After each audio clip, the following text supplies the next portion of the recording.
Bonjour, je voulais parler aujourd'hui de 1984 de George Orwell. Alors, je vous présente cette version de l'œuvre avec écrit 1984, nouvelle traduction. En effet, George Orwell est britannique, il écrit en anglais et nous avons la traduction en français. Une traduction qui, depuis la sortie du livre en 1949, a évolué. Donc il est possible que les élèves qui ont à lire 1984 aient différentes versions, différentes traductions, et donc différents mots, des mots pourtant importants, qui désignent des choses importantes dans la vie du personnage. Donc ça me permet, en montrant cette traduction, de vous donner les équivalences et les différences que vous pourriez trouver et qui n'ont finalement aucune importance du moment que vous lisiez toujours la même version du début à la fin. Alors, quand je prends un livre comme cela, j'ai ce que j'appelle la première de couverture, et quand je la retourne, j'ai ce que j'appelle la quatrième de couverture, ce qu'on appelle. Vous avez la tranche sur le côté qui vous permet d'avoir des informations essentielles, c'est-à-dire la maison d'édition, l'auteur, George Orwell, le titre et le numéro dans la collection pour éventuellement le chercher en librairie ou en faisant une recherche internet. Alors, sur la quatrième de couverture, je vois une illustration qui doit normalement avoir un rapport avec le titre. Alors, je vois un poste de télévision, un peu ancien, avec un œil qui regarde la personne qui est censée regarder la télévision. Donc, il y a une idée de surveillance qu'on va retrouver dès les premières pages du livre. Alors, la question que j'avais posée, c'était, dans l'introduction de cette vidéo, c'était 1984, est-il un roman historique écrit après 84 et qui revient en arrière, ou au contraire, est-ce un roman d'anticipation? Alors, la réponse à cette question se trouve bien évidemment dans la biographie de l'auteur. Alors, vous pouviez faire quelques petites recherches. Moi, j'ai noté les dates clés dont je voudrais vous parler. C'est-à-dire que George Orwell, c'est un pseudonyme, on le verra plus tard, est né en Inde en 1903. Il écrit un livre très connu, mais pas autant que 1984. 1984, je crois qu'on peut dire vraiment de façon indéniable que c'est le plus connu, et parfois on ne connaît George Orwell que pour celui-ci. Le deuxième plus connu, ce serait La ferme des animaux, qui est écrit un peu plus tôt, en 1945. Et en 1933, il écrit Dans la dèche à Paris et à Londres, qui est en fait une autobiographie, puisque cet écrivain va avoir à cœur de toujours représenter les opprimés, les personnes qui souffrent le plus dans le monde, et pour ce faire, il va vraiment vivre au contact de la pauvreté, il va se mettre dans des situations vraiment un peu de reporter de cette souffrance sociale. Alors, donc l'autobiographie est au programme de 3e, donc la lecture de Dans la dèche à Paris et à Londres, par extrait ou intégralement, peut être extrêmement intéressante pour parler de ce genre littéraire. La ferme des animaux, c'est vraiment une œuvre que tu pourras étudier dans ton année de 3e et qu'il est intéressant d'étudier une fois qu'on a fait une partie du programme d'histoire. En effet, c'est une fable qui raconte à travers l'évolution d'une ferme tenue, comme son titre l'indique, par des animaux, qui va parler indirectement des rapports entre le monde dans l'Union soviétique, après la Révolution russe, etc. Donc ce sont des choses qui te parleront quand tu auras étudié cette partie du programme. Et c'est un texte extrêmement clair et extrêmement intéressant.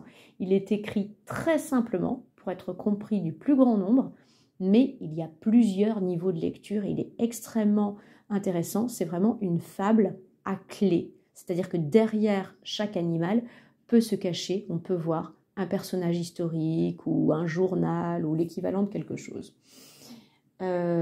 Alors 1984, c'est donc un roman, puisqu'il est écrit en 49, d'anticipation.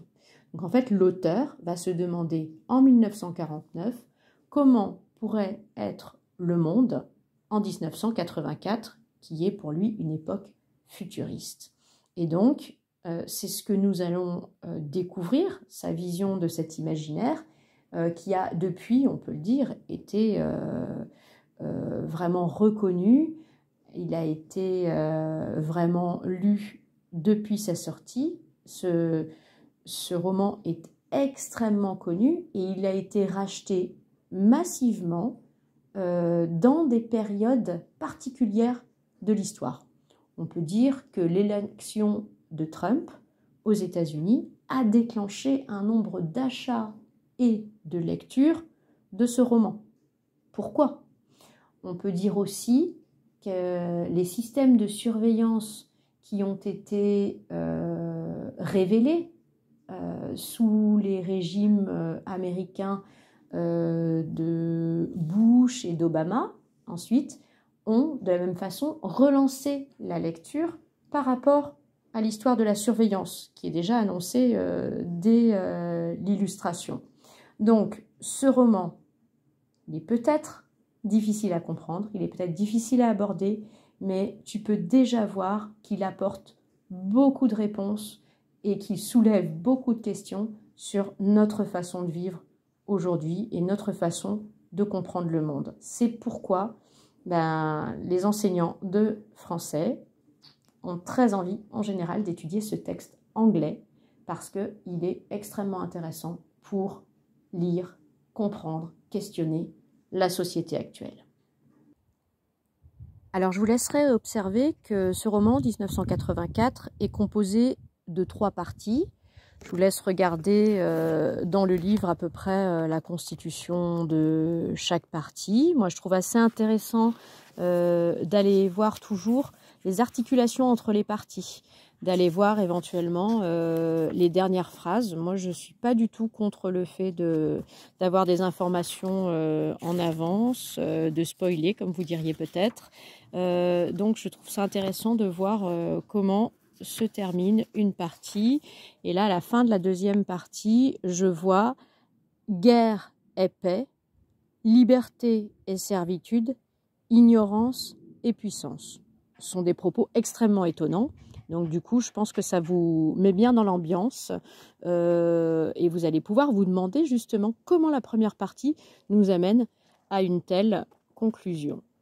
Et puis, vous pourrez faire pareil à la fin de la deuxième partie. Et puis, vous verrez qu'il y a, après la troisième partie, un appendice dans lequel il y a vraiment des instructions sur la langue, le néo-parler, la nouvelle langue qu'on nous propose dans cette société qui est en construction, ce nouveau langage qu'on appelle dans une des traductions le novlangue, l'ancienne traduction, et dans la nouvelle le néo-parler.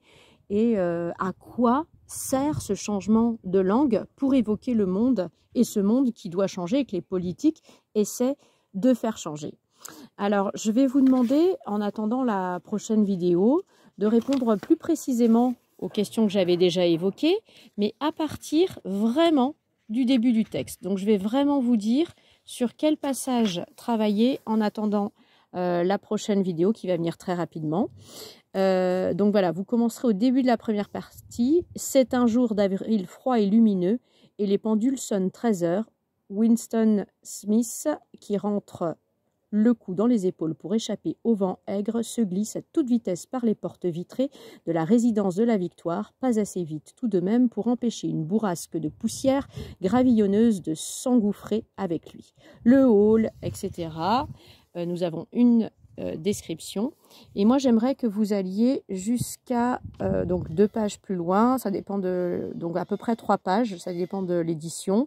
Il faut donc vivre et ainsi vit-on, l'habitude devenant une seconde nature, avec le présupposé que le moindre bruit sera surpris et le moindre geste, sauf dans le noir, scruté. Donc, je vais vous poser sur ce passage quelques questions avant la prochaine vidéo. Des questions plus précises. Je vais vous demander comment s'appelle le personnage. Donc, j'ai déjà dit son nom, mais vous l'écrirez en note. Je vous demanderai de faire une description physique de ce personnage à travers ces 3 premières pages, donc vraiment une description sommaire, et puis une description de l'immeuble et de l'appartement. Vous notez principalement ce qui peut vous étonner, hein, ce qu'il y a de différent à ce que vous connaissez, avec ce que vous connaissez, et un relevé des éléments du décor et de l'organisation de la société, des éléments différents de ceux auxquels nous sommes habitués. Voilà, s'il y a quelque chose qui est tout à fait normal, ce n'est pas la peine de le relever. Relevez plutôt les différences. Voilà, à très très bientôt pour la vidéo suivante.